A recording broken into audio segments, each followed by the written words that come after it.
December was a tough month with some announcements that happened over December.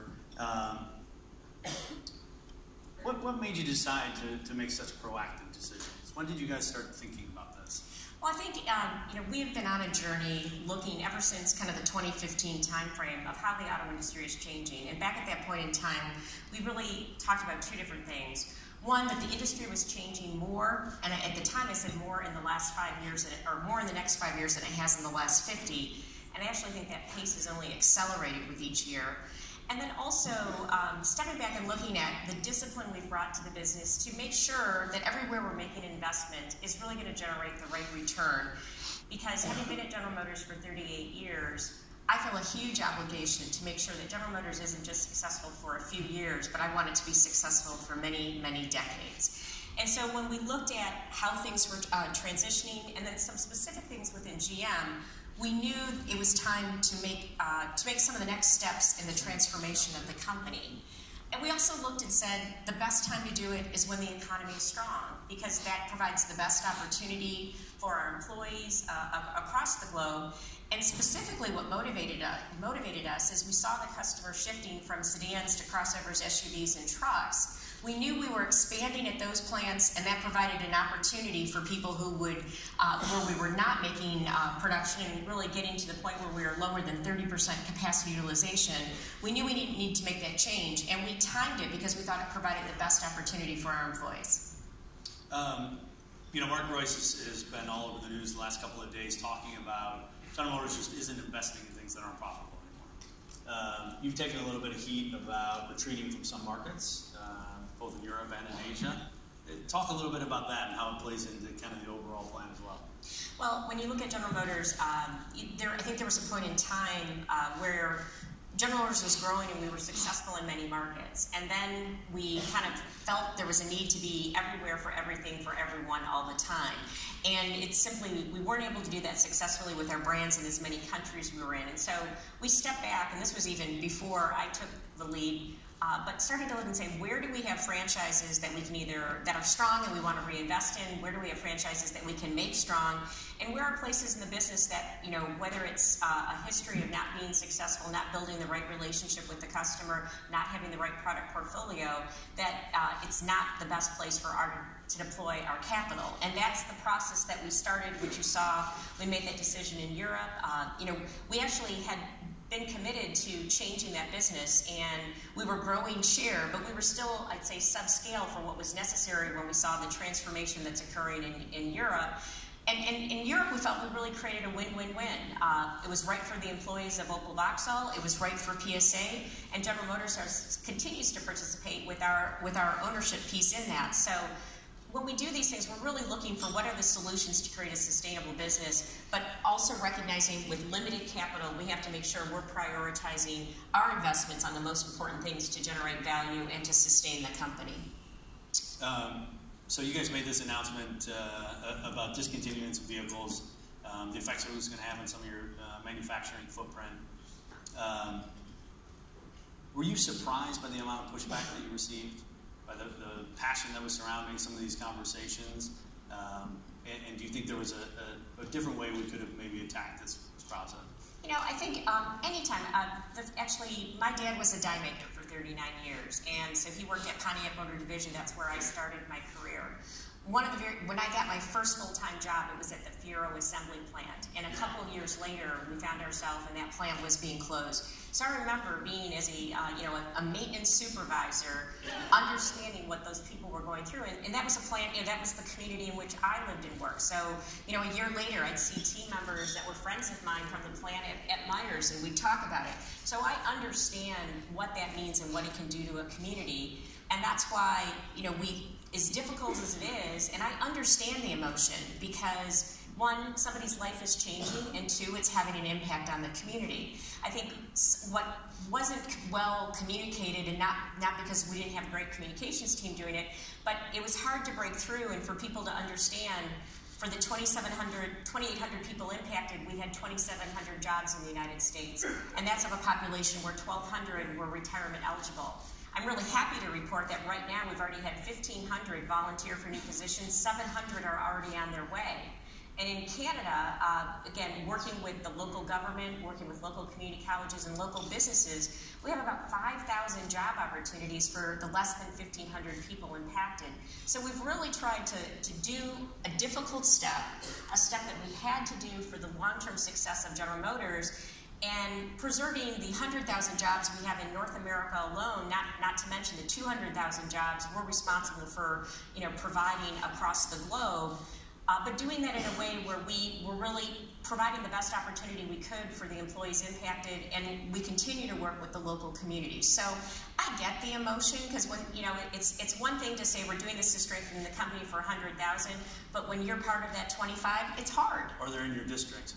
Well, but they're doing their job, because they represent those people. So I understand it, and I think as we continue to work through, and you'll see us continue to take steps, I think we'll be able to demonstrate that General Motors does care. We care about our people, and we care about the communities in which we live and work. There's another automaker just down the street that's announced a similar restructuring plan. We're not exactly sure how it's going to shape up. You guys have a much more clear plan going ahead. How are you balancing some of the decisions you're making with the culture you're trying to improve at General Motors as well? Well, I think it's important that we keep moving quickly. I mean, one of the things when people ask me what keeps me up at night, I feel confident that we have the right strategy and that we'll adjust as new things happen.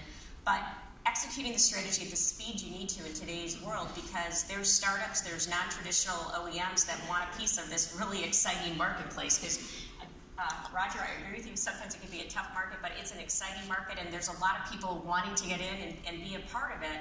And so, as Alan Beatty, our head of North America often says, time is not our friend.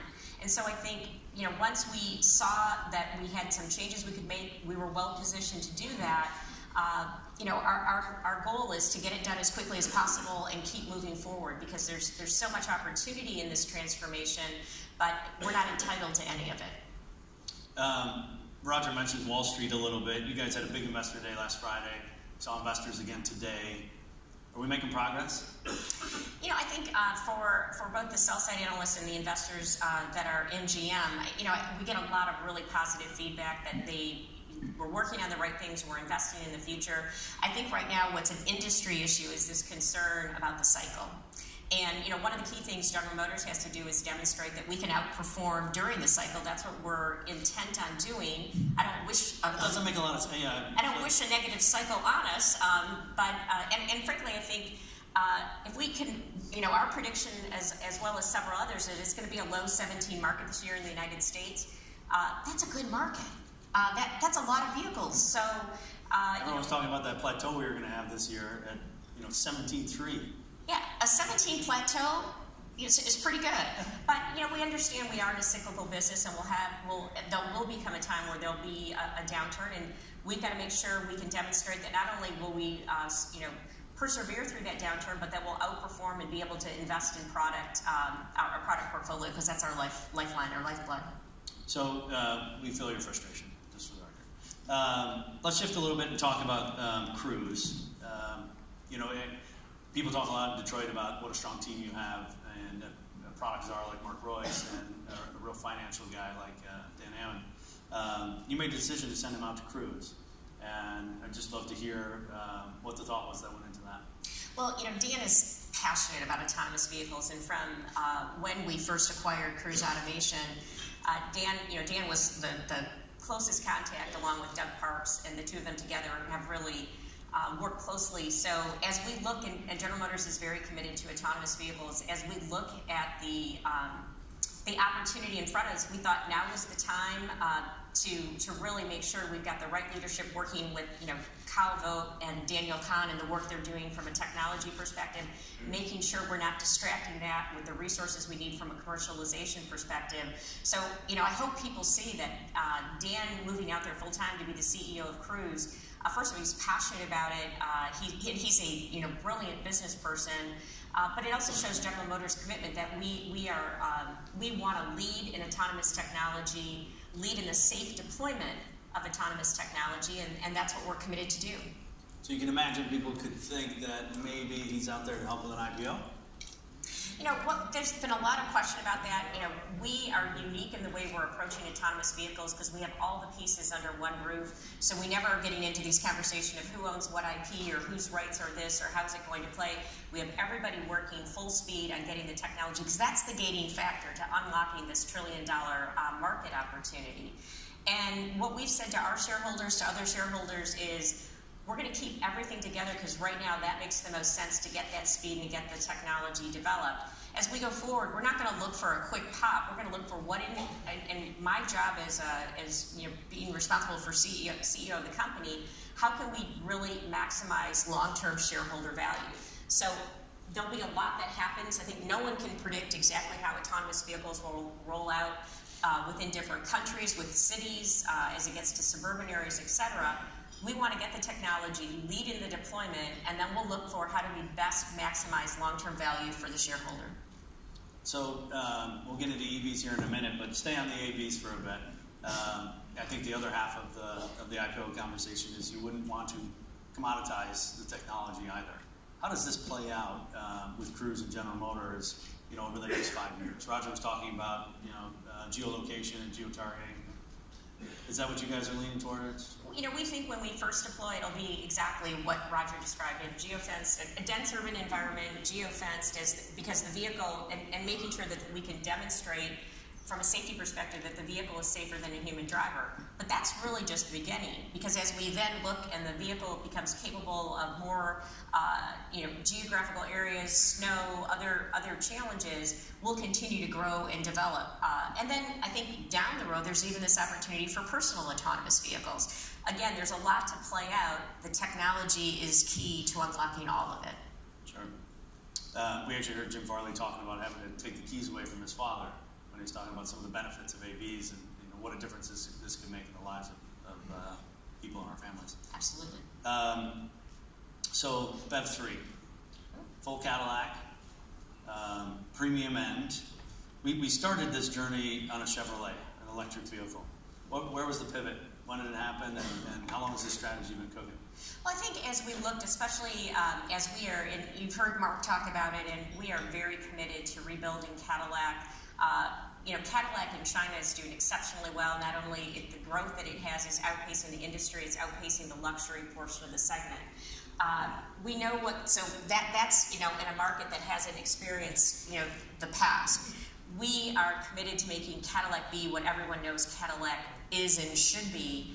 And to do that, a key pillar that allowed Cadillac's early success was being based on technology and innovation. So as we innovate the next generation of battery electric, starting with and dedicating that to Cadillac, and then, like we did many times before, technology then rolls through the portfolio. So this isn't a pivot away from Chevrolet. It's really starting with our flagship technology and innovation leader and allowing then it to flow through the portfolio. You've had a great line before. You and I have done this before, and it always stuck with me about being ambidextrous. And that's what I kind of felt about this show, when you have these big trucks being launched, and then so many different electric vehicles. As these electric vehicles come on market, when does consumer demand catch up to all of the capacity or all the supply that's going to be out there? Well, at General Motors, we look at it, and it's really about putting the customer in the center. And if you can, first of all, when people get into an electric vehicle, and to understand that they're not giving up anything, that it's fun to drive, it has all the functionality. As Roger mentioned, range is very important.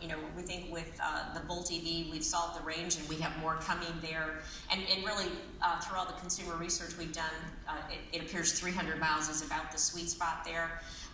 Next is charge anxiety. So once I feel I have enough range, but for those unexpected trips where I'm going to deplete the battery, how do I get support from a charge perspective? And so building out the charge infrastructure, providing and educating people on that, it's just continually solving the customer pain points. And then from a profitability, getting the cost low enough that, between an internal combustion engine and an EV, you're not paying extra. You solve those things, and I think then the customer, it creates a field where the customer says, yeah, this is what I want to buy, as opposed to being regulated into buying it, because I think that I've always been, let's drive customer choice. But we also, I mean, we've been very forward-leaning in saying we believe in an all-EV future because we think it's important from a climate change perspective and obviously done well, done safely, and when you have to look at the way that electricity is generated as well. But go a little further with that. On the regulation side, what role does the government play? You see what China's doing. Countries in Europe are shutting down cities to only electric vehicles. What role do you see the U.S. government playing in this? I think it's a question right now. I think there's an active debate going on between the federal government and some of the state governments. General Motors, we want to kind of lead by not necessarily being regulatory driven, but be creating such a compelling product, solving the perceived barriers or the real barriers that customers choose, and we get there faster. So, I can't comment on what's going to happen in the regulatory environment, but I can tell you where we're committed and what we're working toward. And push out a little bit further. So, you've got BEV3, a platform that you share across many different vehicles, different brands. How many different vehicles do you see coming on this platform? I can't give you my whole product portfolio. Come on. How about till in the very near future? How many can we see? We have talked about that we're going to have 20 coming out by early next decade, and we're going to be working to do the right thing for each of the brands. Early next decade? That's not that far away. It's 2019, Casey. This is early coming decade. All right, I'll take that. Okay, thank you. For now, we'll come back to that. Okay. So talk a bit, Roger, you were a great setup for tonight, by the way, thank you, about the dealers' roles in the EVs. Well, I first want to say, first of all, Roger, you are a role model for every CEO, so it was just really a privilege to listen to you a little bit earlier this evening.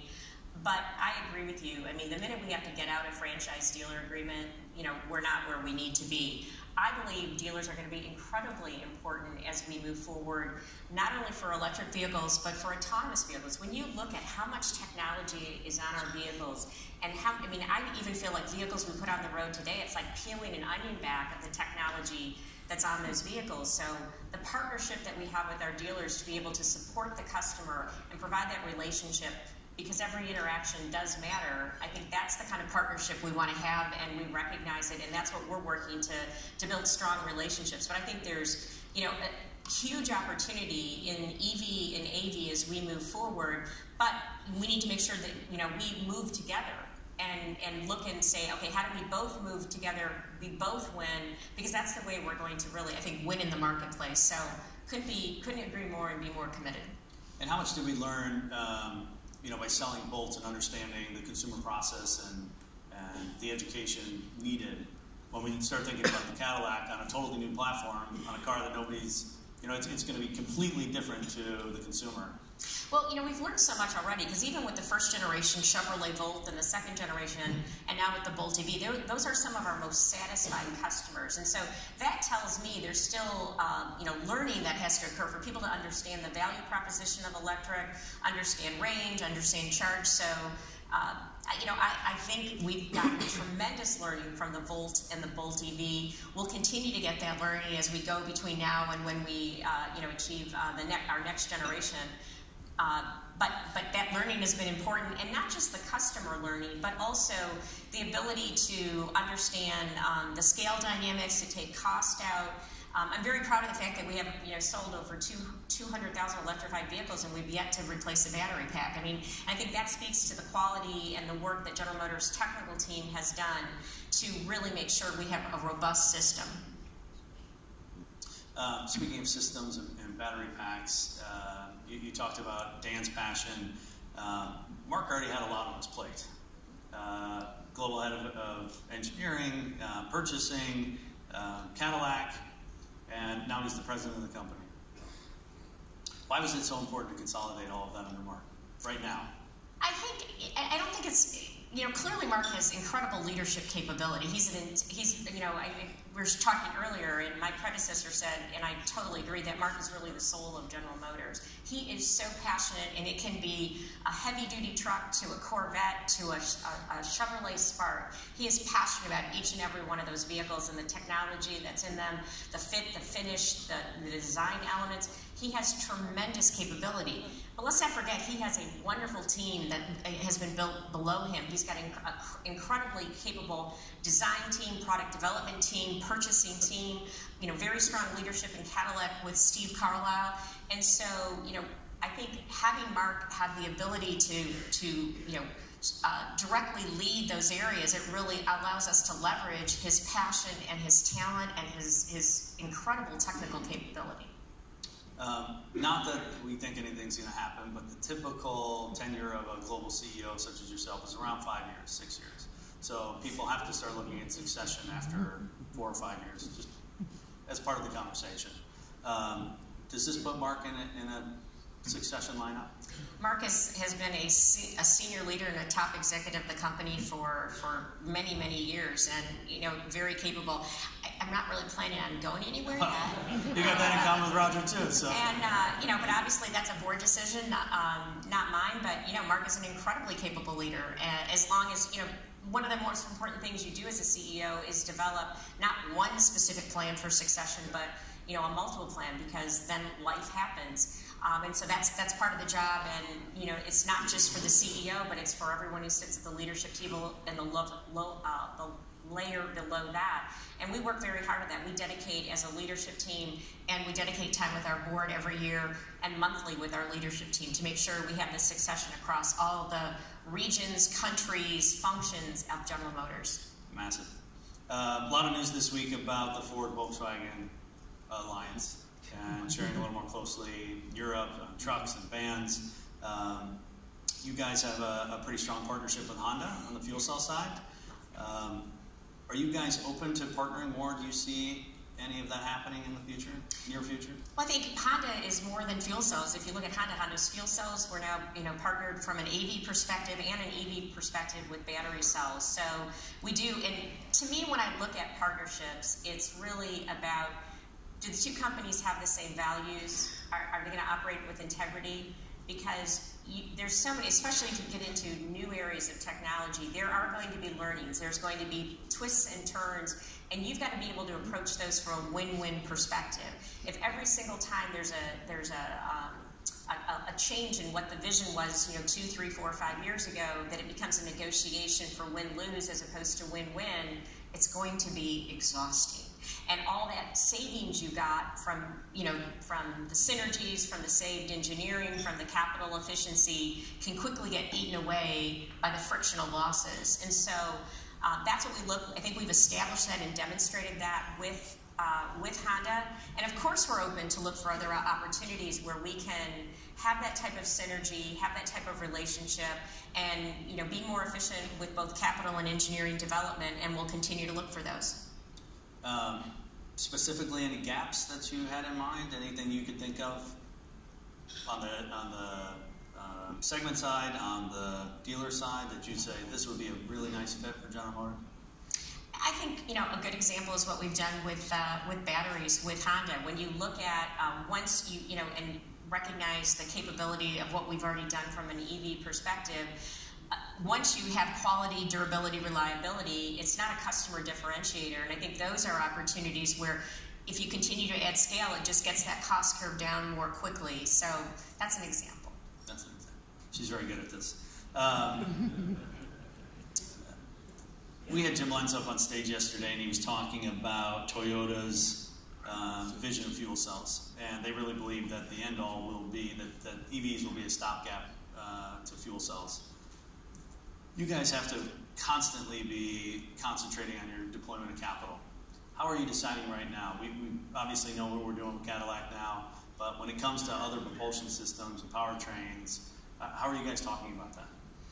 Well, I think we have a lot of experience in fuel cells as well, and understand the development, the cost curve. That's why the partnership we have with Honda allows us to do both the development and some of the assembly, doing that together to share those costs. But we see a world where EV and fuel cells will be a part of it, and it's just, I think to me, it's a time dimension. And when we have a pretty detailed understanding of the fuel cell costs versus EV costs, so I think it will be EV and fuel cells will be a little bit later. Perfect. Which is really all part of the battery electric family too, just so we're clear. But and you agree with that though, that's the stopgap, or that's the direction it's going? Well, I think if you look at, I believe that there'll be improvements in battery technology. I mean, General Motors not only is working with multiple battery suppliers, we work with universities, we're working with startups to make sure as battery technology evolves and there's breakthroughs, that will drive the battery. And then I think some of those costs will go into fuel cells as well. But I think it's about getting it to be affordable, and which then allows you to really impact the market. Perfect. Mary Barra, thank you so much for being here with us tonight. Appreciate it. Congratulations.